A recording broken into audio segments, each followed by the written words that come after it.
I'm giving birth to my second child in a tiny, overcrowded room.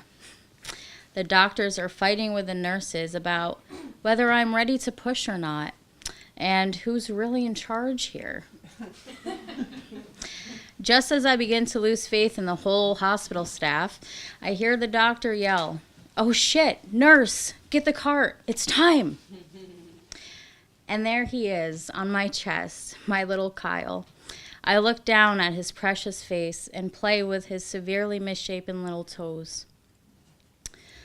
I apologize to him because clubfoot is hereditary and he gets it from me.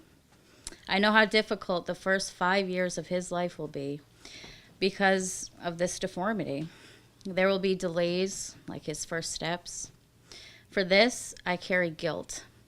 Not tears, just guilt. Soon my friends and family come rushing in, cheering. There's tears, the happy kind. But not for me. I don't need to cry. Kyle is taken by the nurse for his footprints.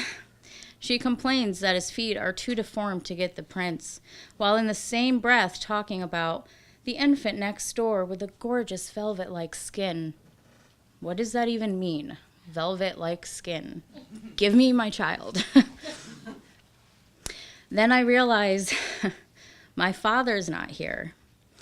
Why did he leave instead of greeting his brand new grandson into the world? It must have been something I said or I did, right? Still, I don't cry. Crying is a sign of weakness, and that's not allowed. It's a lesson I learn when I'm 12 years old. I'm running down the hall of my father's old trailer up in the boondocks. He's chasing me again. It reeks of cheap plywood and booze.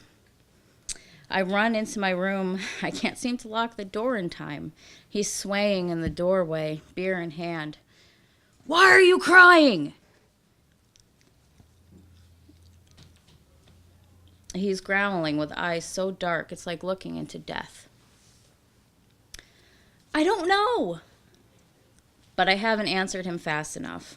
And he's yelling, you don't know what it's like to have a dead mother, or to go through a divorce, to deal with custody battles. Your problems aren't real problems. So stop crying. The beatings last long enough for the lesson to sink in. Do not cry. Got it. My younger siblings and I are not just raised by my father, we're trained by him. We're trained to lie to CPS. We're trained to react. We're trained on how to react when he points his gun at his wife or the dog. This is the last time he sees me cry. My father was good at breaking me down, but he forgot to build me back up. That was something I had to learn to do for myself. I carry on into adulthood in spite of a PTSD diagnosis. I become a mom. I hate to brag, but I'm really good at being a mom. I choose to learn from my parents' mistakes instead of repeating them. My boys know that just because someone doesn't walk or talk a certain way does not mean that they are any less than anyone else. Beauty comes in many forms. They accept this and they live by it.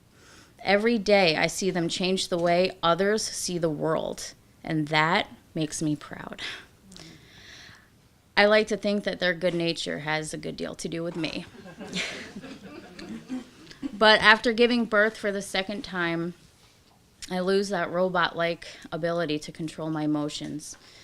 Like the night of the parent-teacher conference for my oldest son, I'm reading a letter that he's written as an assignment. It's to his uncle, his hero. It's beautiful, it's heartwarming. Even the grammar's on point.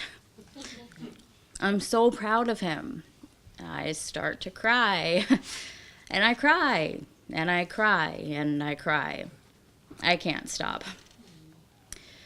Damn it, Diana, shut up already. It's just a letter. The teacher thinks you're nuts. You're ruining your son's reputation. Stop crying. But I can't. I am literally ruining his paper with my tears. Maybe I have postpartum depression. Maybe I'm going crazy. I'm doubtful that it'll work, but my friend convinces me to go to therapy. When I first meet my therapist, she tells me that we have some goals to make for our future sessions. What did I hope to get out of therapy? My only request, stop crying so often. But my therapist says, Diana, it's okay to cry. Not really, I tell her. It's just not something people do. And she laughs. It is, though. People cry all the time. And I frown. This woman is clearly not on the same page as me. But I cry for no reason. A lot. Do you cry for no reason, though? Or do you cry because you deal with a lot? I blink and try to absorb her words. Maybe she's right. Raising a child with a severe deformity has been an emotional roller coaster, not to mention trying to balance his needs with his not-so-disabled brother's needs. Over time, therapy becomes a safe place where I feel comfortable enough to open up and cry. I learned that not only is it okay to cry, but it's necessary. That there have been studies that prove that holding in tears cause physical harm. I learned that it's better to just roll with the tears instead of punishing myself for crying them. And it's okay to let the flashbacks happen. For years, I watched my younger siblings be choked, beaten, starved. Unnatural things happen in my childhood that seemed so natural at the time. I wasn't always there when they needed me. I couldn't save them. And it kills me. My therapist tilts her head. Did they need you? Or did they need their dad? He put them in that situation, not you. You were a child yourself. I grab the box of tissues and say, okay, wait, I'm going to need a minute. Driving home that day, the crying continues. An old song comes on the radio. It's called You Don't Own Me.